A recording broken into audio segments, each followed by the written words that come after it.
all for joining me to look at these slides and think through questions of plasticity, which I'm speaking about today in the Syrian context. Nazir Nabaa contributed this image to a poster for the Palestinian National Liberation Movement in 1971. We see 7 writhing bodies, arms raised in surrender, beside an English language slogan, Fatah will change the bitter condition, overprinted by a menacing tissue of black ink. In the larger image universe of Nabaa's work in this period, the same flexed bodies represent napalm victims burned by imperialist warmongers. We see those same bodies here, in this case on display in the 1967 fall exhibition in Damascus, attended by bureaucrats. And also here, we actually see that same flex pose twice in both sides of the image. They're taken from an experimental 9-minute film by Faisal Zubaydi for the Syrian Cinema Organization in 1970, which used drawings by Nabaa within its montage of other scenes. So you can see actually both of them are stills from that film. On the left, it's a photographic image where the camera traces, it's a drawn image that's in a booklet that Nabaa printed where the camera sort of animates the drawing. And on the right-hand side, which is a still from the film as well, you see that as intended by the booklet, the image has been extracted and it's actually up on the wall behind the woman in her interior. Which is the sort of way that this image universe was to be disseminated through a booklet and into people's homes and living spaces. In each case, as the bodies turn into taut graphic lines, they connote one part fear and one part unyielding resistance. They also comprise a highly recognizable part of the iconography of the Palestinian liberation cause after 1967. However, iconography is not my focus today. Rather, I'm going to investigate the black fabric in this image. That's the black monoprint that's been pulled from actual fabric that was dipped in paint and manipulated for surface effects. In this case, it's conveying several different possible meanings at once, standing in for a bomb, a shroud, or pieces of flayed skin that are coming off the bodies. It also, I will suggest here, encodes a set of influential notions about plasticity, meaning the capacity of material to be formed, which can be seen to give structure to the post-Nakba moment in Syria. For Syrian artists, the texture of canvas dipped in paint and printed signified a style, abstraction, which in turn implied a mentality, internationalism. It also referenced a single individual, in this case, an Italian artist named Guido La Regina, who had been recruited to Damascus's New Art College in 1964 as a master instructor in modern international painting technique. Nabaa's deployment of fabric imprinting techniques was precipitated by influential debates in Damascus around abstraction that quickly coalesced around the figure of La Regina. Back in Italy in 1952, La Regina had been a signatory to a manifesto scripted by Lucio Fontana, which was titled The Television Manifesto of the Spatial Movement. This spatialist movement boldly announced that space itself had become a plastic material, and that technology, or advances in technology, had rendered it both possible and necessary to free art from matter. And these are some images of Guido La Regina's work at the time when he was recruited to Damascus. In Syria, a decade later, the artist advocated an approach to abstract painting that emphasized a process of composition, shapes of pure material and color composed atop the surface of the canvas, using the logic of modal relations between texture and tone.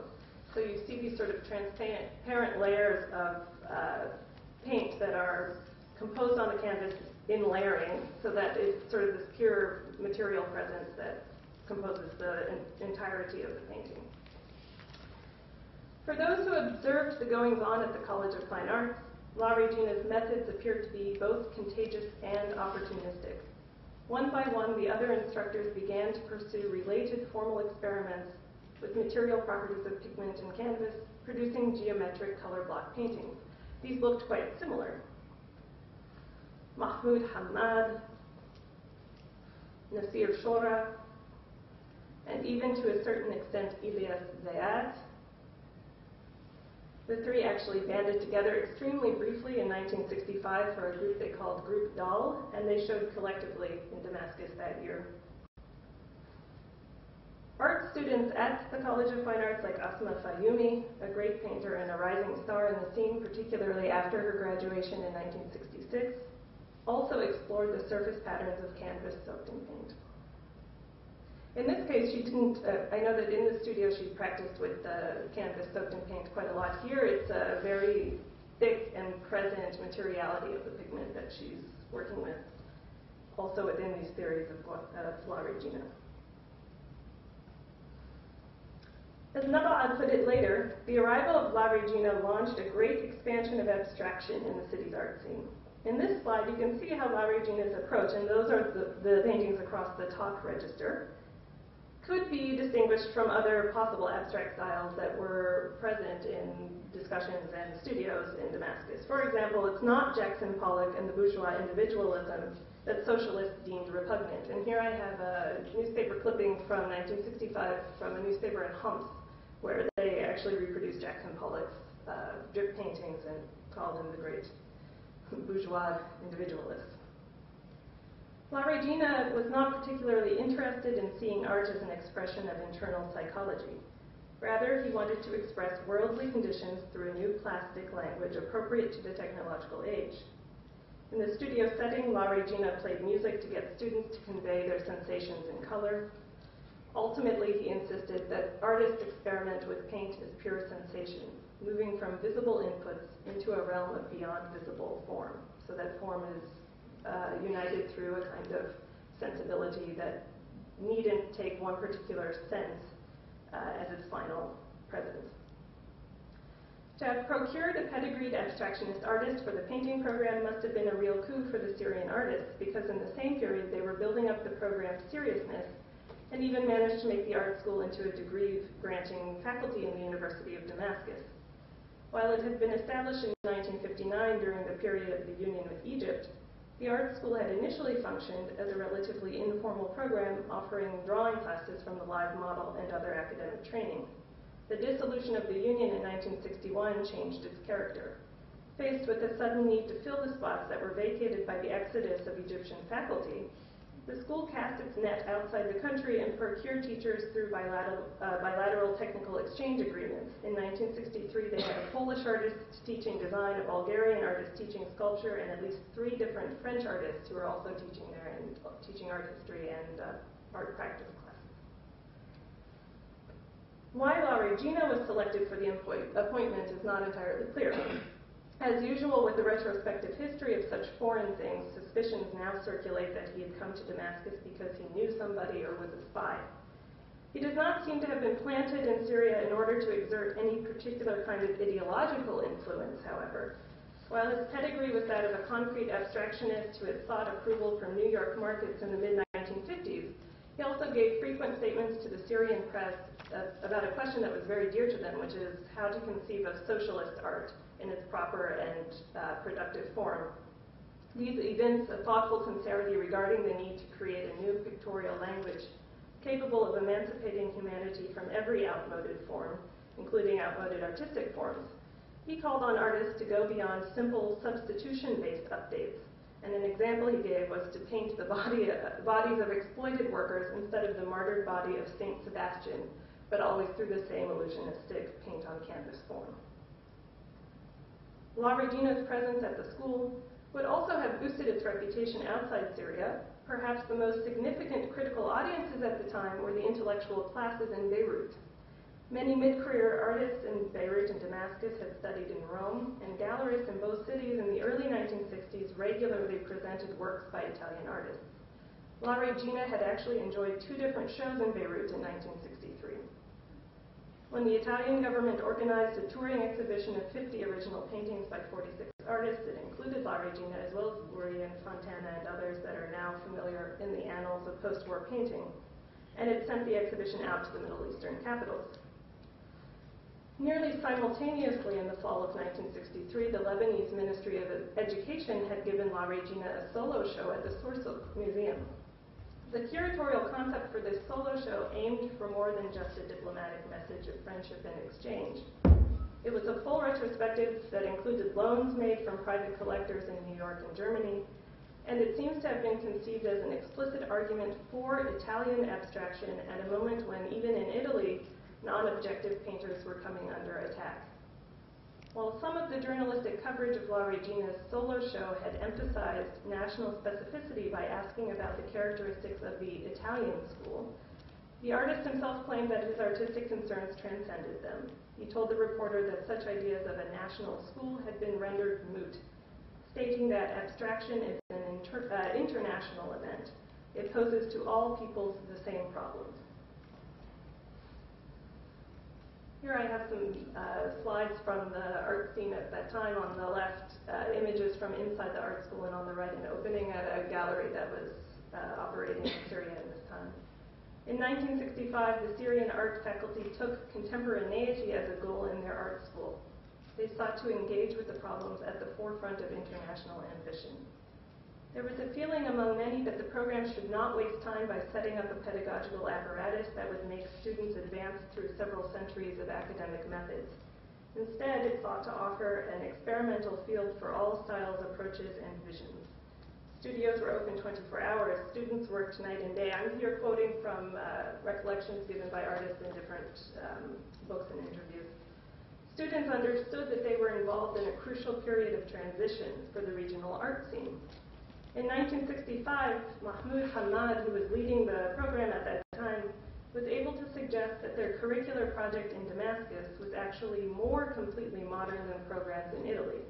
While Italy bore the burden of its long-standing artistic traditions, he explained that the painting faculty had, quote, begun from a new plan and step with the spirit of new thought, new outlook, and new Arab man, end quote. Not just La Regina, but actually the entire school tried to open their doors to the future for the students and to loosen them from the bonds of tradition, which was said to blind them from what was around them. There was another aspect to this movement into the contemporary which is important for getting the history right. While it was recognized that, quote, modernist schools would have to transition into contemporary modes of representation, the charged political climate also urged students to take up the call for social change. The interest in the social had a strong bureaucratic component, which was a controversial one. For example, the Ministry of Culture and its Directorate of Arts began to seek to exert increased direction on professional artists. For the first time in 1965, it actually gave a specific theme of national art to the fall exhibition. And the director of the Fine Arts, Afif Banasi, justified this decision, which the artists opposed, by denying that the directorate was exerting undue influence. To the contrary, he said, current market incentives tended to favor abstractionists at the expense of socialist realists and those who naturally wished to explore Arab art. The ministry wanted to purchase nationalist subjects so as to even the field. As I said, many of the artists opposed this initiative. However, including those who weren't working with abstractionists. I mean, it didn't matter what style. There were roundtables where this was debated and the positions were published. Nonetheless, all of the oppositionists remained patriotically committed to directed and progressive advancement in all realms of post-colonial Syrian life. They weren't opposed to this sort of patriotic movement in step. The question was just how to get there.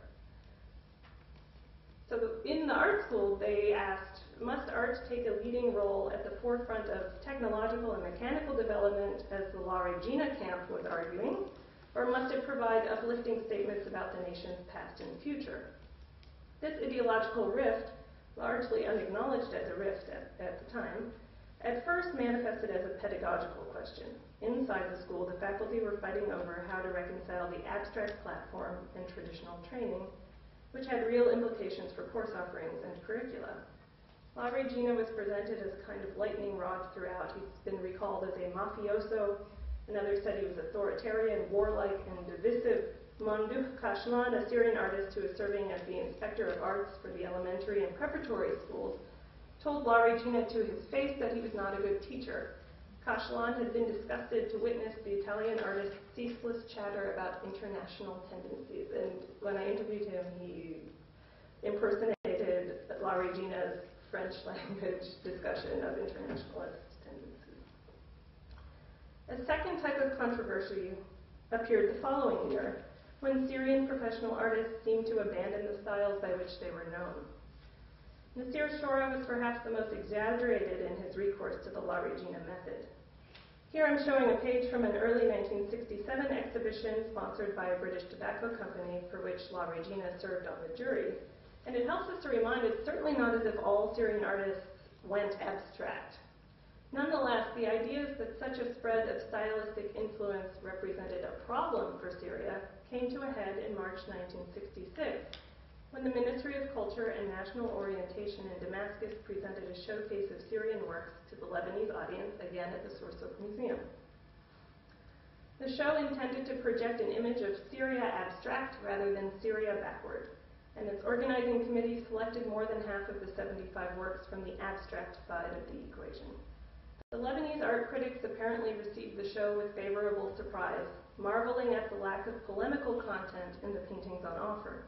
Their understanding of socialism, and this is the Syrian press's report of the reception in Lebanon. The critics had thought that socialism would have resulted in realism and chauvinist nationalism, such that fully plastic achievement would not have been possible. This show demonstrated that one could be both socialist and excellently accomplished in plastic arts. However, the exhibition also had the unintended negative effect of highlighting the derivative aspect of some of the recent efforts, and again, this is the Syrian report on the effect of the show. Onlookers were said to have congregated around the works of Shora and Hamad, whispering derisively. As the director of the museum explained to Syrian critic Tariq al-Sharif at the scene of the crime, the Beirut audience had seen the originals once before when they had given La Regina a solo exhibition in the museum's galleries.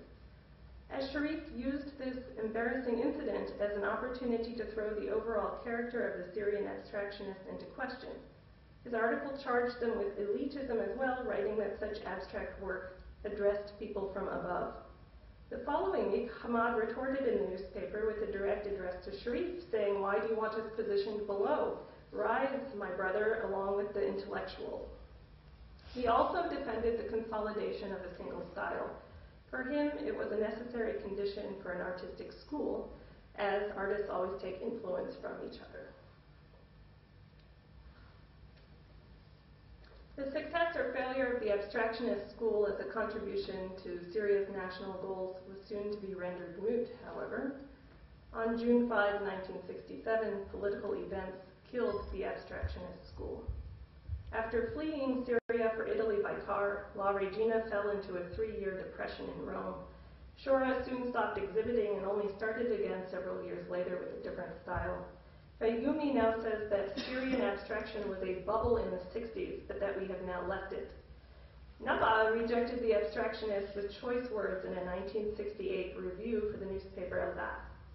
There he described the flimsiness of the ambition that it represented. He saw the abstractionist curriculum as an attempt to chart a shortcut into the classes of the Avant-Garde, and dubbed it a form of buffoonery. In light of the defeat, experimentation with abstract material properties as a form of play became embarrassing and suspect. Artists sought to cultivate the qualities of truthfulness and rootedness. They took signs and symbols back as a means to communicate. Obvious and legible content erupted into the picture plane, and there were myriad forums for enacting this change, as different arms of the Syrian government sponsored at least 5 special exhibitions in 24 months. The tenor of these all had to do with denouncing Western aggression and increasingly professing links to the anti-imperialist liberation struggle. When Syrian art school faculty gathered for a 1969 roundtable, they described the change using hard statistics. In 1966, 50% of the paintings shown in Syria's national exhibition had been abstract. In 1969, not a single one was. The reason was that the events had come upon them on 5 June 1967, could not be realized through the, quote, abyss of abstraction, end quote. However, this new privileging of content over form is not the end of the story for Syrian contemporary art. At the same 1969 roundtable, Syrian artists themselves spoke about how artists had swung too far in the direction of emotions in response to the events. For a period of about 2 years, their direct address to a suffering Arab people had come at the expense of sophistication. They admitted that the several exhibitions sponsored in 1967 contained works that were bad, hasty, and immature. Overly descriptive images of suffering were seen as a problem. The new byword was expressionist realism. Artists began to describe their work as agentive and constructive. Some analyses of the path forward for artists were narrated from within a strict socialist framework. According to Burhan Karkutli, the Syrian graphic artist who created one of the most recognizable folk aesthetics of resistant peasantry, the bureaucratic exhibitions that favored forms of heroic realism were acting as the Don Quixote of the revolution. He instead directed readers to the more meaningful development of social expressionism and the abstract. Professing the belief that revolutionary progression toward collectivity was a necessary movement, he linked the abstraction experiment to the youth of the art scene, describing how a growing number of young artists in Syria, and this growing number of young artists were all the students at the College of Fine Arts earning degrees for the first time in Syria, that they were pursuing this trend because it connected with contemporary requirements for technical progress. The modernization of methods, Karkutli wrote, is affected by and affects expressive realism as well as a nascent socialist realism. For him, the local experience of the Arabs showed that realism and abstraction could be reconciled, interacting with mutual influence on our lives because they represented the aesthetic translation of our social and industrial ambition towards socialism. Similarly, Nabaa wrote a 1968 article for Al-Baath about the paintings of Jordanian Arab artist Ahmed Nawash, which celebrated their formal expressiveness as a new kind of revolutionary artistic value. Nabaa reads these works and their dark and dirty paintings showing bizarre, wraith-like figures as paradigms of a new and necessary expressionist realism. As he wrote, the latest events that occurred on the land of the Arab nation had prompted artists working in the realms of literature, poetry, and form, says Tashkil, to break with what had been an exclusive focus on socialist realism and turn toward an expressive realism so as to fully treat what had happened to the community. If the artist must be the one to express reality for the society in which he lives, and Nabaa certainly takes this premise as true, then it had become incumbent upon him to create works that responded to all components of internal reality, in addition to revolution and resistance, including unarticulated senses and emotions, elements of desire, hope, development, and expression. The language of Nabaa's article easily betrays his own position as a committed artist aligned with organized resistance groups. For example, he actually uses the phrase bitter reality in his text. It is from within a matrix of politicized commitments that Nabaa's article insists upon the mastery of form as an essential ingredient in good art. Nawash succeeds, Nabaa writes, because he overcomes his emotional experience as a Palestine refugee to still control his forms. Anyone who was serious about the cause was supposed to both show pain and promise internal strength, not focus on angst alone. Social valuations of formalism as an approach to both making and reading art have always roamed across the ideological spectrum from liberal to leftist. As British sociologist Raymond Williams has tracked, the English term form simultaneously carries two competing aspects, a visible or outward shape with a strongly physical quality, and an essential shaping principle, which makes indeterminate material into a specific determinant. Formalism, too, has been accorded different valuations, including the derogatory outward show and the dilettantish art for art's sake. Concurrent with these meanings that have to do with superficiality, however, a second notion of form remains latent, that of organizing principle. As Williams reminds, the received distinction between form and content is constitutive to orthodox Marxist analyses of art. This divide need not simply be accepted, however, as a work's formation includes non-visual conditions as well, and this is the challenge for the cultural historian. In the Syrian art scene after the defeat, there was an oscillation between several possible relations between form and content. But in the body of writing about contemporary painting in that period, one discerns a distinct shift from a fixation with tajribi, abstraction, as an internationalist position that was contestable, toward a usage of a concept of tashkili that posed it as an inescapable source of personal and national strength. Usage of the term tashkili occasionally emphasized potentiality, the concept that its elements might be molded, but it came most frequently to refer to the use of already existing forms of meaningful expression. In this context, I find Ilyas Ziad's explanation for the, quote, return of human sources into his art after 1967 to be a suggestive indication of the reformation of plastic art in Syria. His experience of change involved the new need to have the voice of humans present in his canvases. Ziad's testimony here, which he gave in 1969, should be seen as a riposte to Picasso's defense of nonverbal plastic meaning in pictures, the oft-quoted rhetorical question, everyone wants to understand painting, why not try to understand the songs of a bird? In Ziad's answer, the presumed hierarchy of these voices is revised.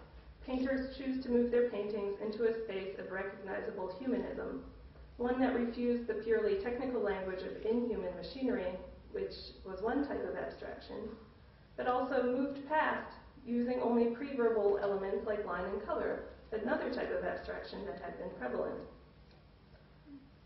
In excavating the discourses around the abstract and the plastic that I have sought to outline here, I often bumped into La Regina, a buried body of misguided ambition. Yet as the power of La Regina's name as a kind of author function waned, the interest in form as a technology and a truth that his name connoted remained embedded in Syrian art. Posters like these still reference abstractionism in all its contradictory ambition. Here we see an embodiment of formalism remain hovering beside an overtly politicized message, a call to a named and armed movement. The printed cloth shares space with slogans, but does not actually bear them forward as a support. It in fact marks the effort as art, meaning a category defined by ideas, technological advancement, and expertise. As such, it is also a sign of the plasticity of Syria's avant-garde. Thank you.